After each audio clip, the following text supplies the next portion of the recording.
Hello guys, kumusta na po kayo? Welcome back po ulit sa Lutong Pinoy sa Amerika. And for today's video po, tayo po ay magluluto ng napakasarap na merienda. Ito po yung ating pansit Mickey Bihon. Kaya ito po yung mga kakailanganin natin sangkap para po sa ating recipe for today. Meron po tayo dyan cooking oil, garlic, onion, oyster sauce, soy sauce, black ground pepper, pork belly, yung atin pong chicken, fish ball, cabbage, red bell pepper, celery, green beans, carrots, ito po yung ating Mickey, at ito po yung bihon na ilalagay natin sa ating recipe for today. At sa ipang sasabaw naman po pala natin, meron po ako ditong pinapakuluang buto-buto. Ito po siya, kumukulo na. So, ayan, yan po ipasasabaw natin sa ating pansit na Mickey Bihon para po talaga masarap siya at malasa. Okay? At painitin na po natin tong ating kawali. Lahat po ng mga sangkap na ito, ilalagay ko po sa ating description below. Pakicheck nyo na lang po at sa mga bago po sa aming channel. Sana mag-subscribe po kayo sa Lutong Pinoy sa Amerika. Umpisahan na po natin ang pagluluto ng ating pansit Mickey Bihon. Salamat po. Okay guys, mainit na yung ating kawali. Ilagay natin yung ating pork belly. Unahin muna natin to. Pakuluan natin para lumambot naman siya. Lagyan natin siya ng konting tubig. Pakuluan muna natin guys. At hintayin natin maluto yung ating pork belly. Okay, ngayon buksan natin guys. Naubos na yung tubig niya. Hindi masyadong mataba itong nabili nating pork belly. Kaya maglalagay pa tayo ng mantika. Iba-brown lang natin ng konti. Okay, ngayon maglagay tayo ng mantika.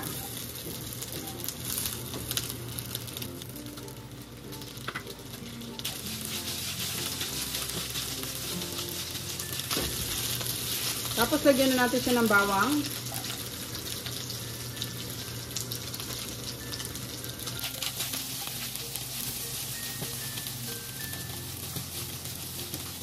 Ngayon lagyan natin sibuyas.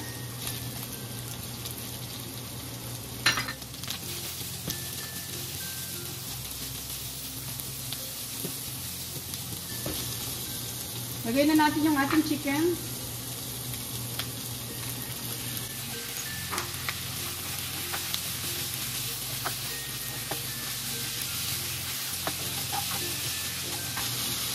Timplahan natin ng black ground pepper.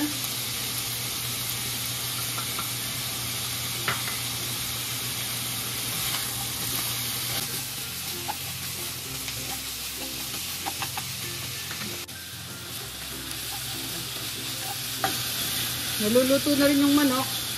Lagyan natin yung ating fish ball. Tapos buhusan natin ng soy sauce.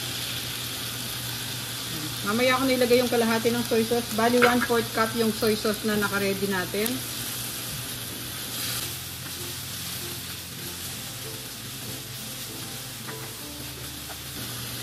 Tapos buhusan natin siya ng sabaw ng mga 1 cup. Pakukuluan muna natin yung karne para lumambot. Lagay tayo ng 1 sandok. Bali 1 cup ito guys.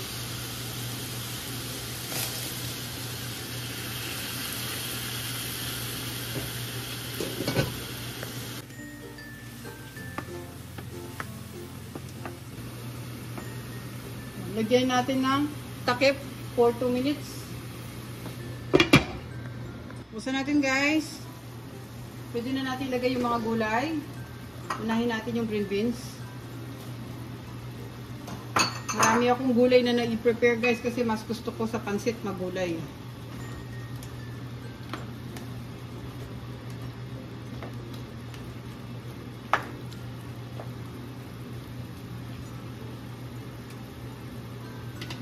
Lagyan natin yung carrots. Celery. Samasamahin na natin. At yung red bell pepper. Lagyan natin.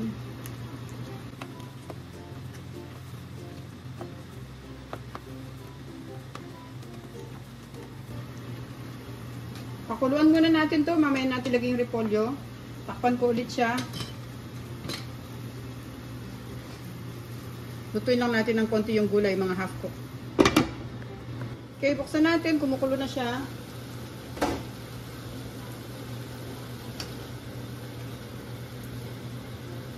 Sarap nito guys, daming sahog. Ngayon lagay natin yung repolyo dito sa gilid.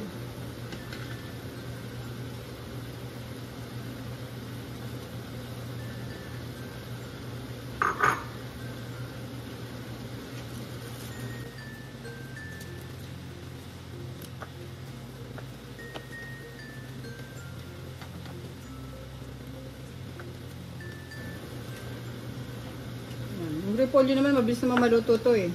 Halu-haluin lang natin ng ganyan, maluluto na siya. Pag na-mix na natin na maayos, tanggalin muna natin yung ating gulay.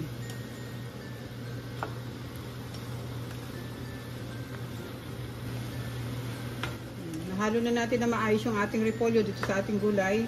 Pwede na natin siyang tanggalin. Lagay natin dito sa bowl. Hinaan muna natin yung apoy. Separate muna natin yung gulay natin.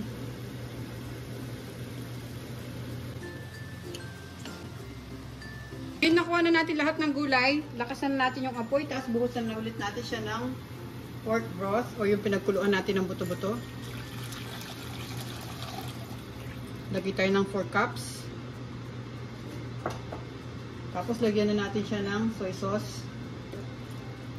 Kung natira natin soy sauce kanina yan guys, tapos lagay natin yung oyster sauce.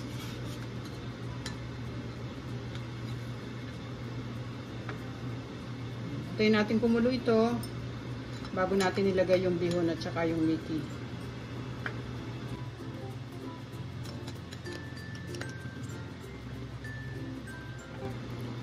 Okay.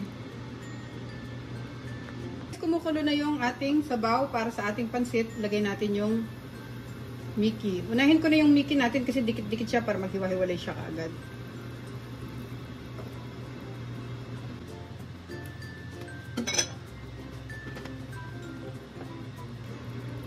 Tapos yung bihon natin, binanlawan ko lang siya ng konti kasi minsan nakabili kami ng bihon dito, may buhok. Kaya na parang nakakaano na hindi natin siya banlawan. Binanlawan ko lang siya ng konti. Pero hindi ko naman siya pinalambot talaga. Ngayon isama na natin yung bihon.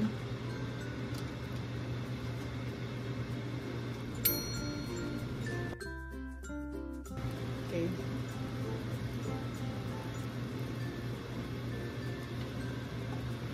Paksan natin yung apoy para sipsipin kagad ng bihon yung ating sabaw.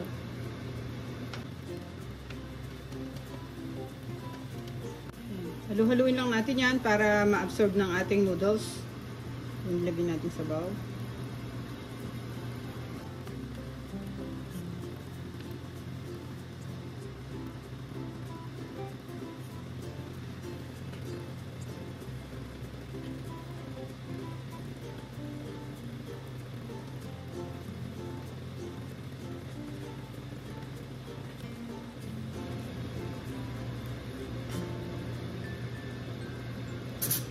Pabayaan muna natin siya para i-absorb ng ating noodles.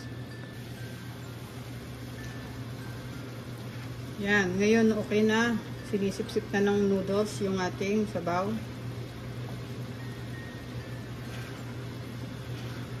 Buhaluin pa natin.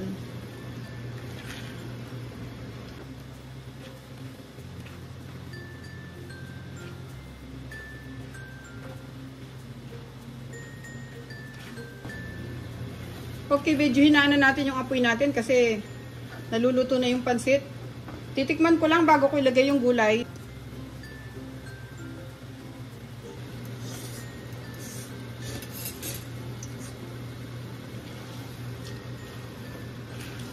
Yan, okay na yung lasa nyo guys. Tama-tama lang yung mga nilagay natin sa cup. Balik natin yung kalahati ng gulay tapos yung kalahati pang toppings natin mamaya.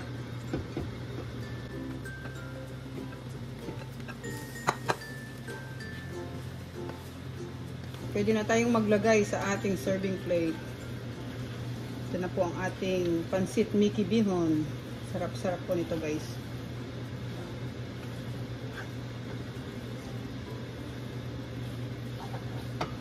Off na natin.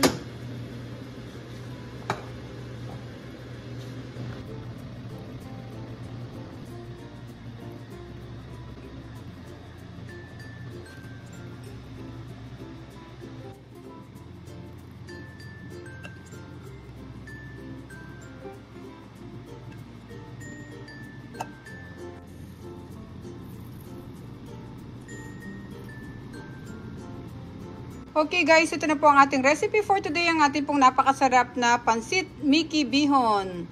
Ayan, no? Kain na po tayo guys. Maraming salamat po ulit sa panonood. Sana po nag-enjoy kayo sa ating recipe for today. Merienda na po tayo. Ingat po tayong lahat guys. Thank you so much po for watching. God bless po. Ito na po ang ating recipe ng pansit Mickey Bihon. Salamat po. Pre guys, titikman natin yung ating niluto.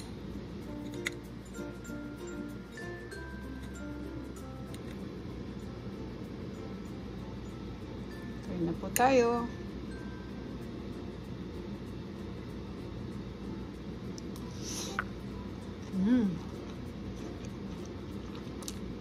Sarap.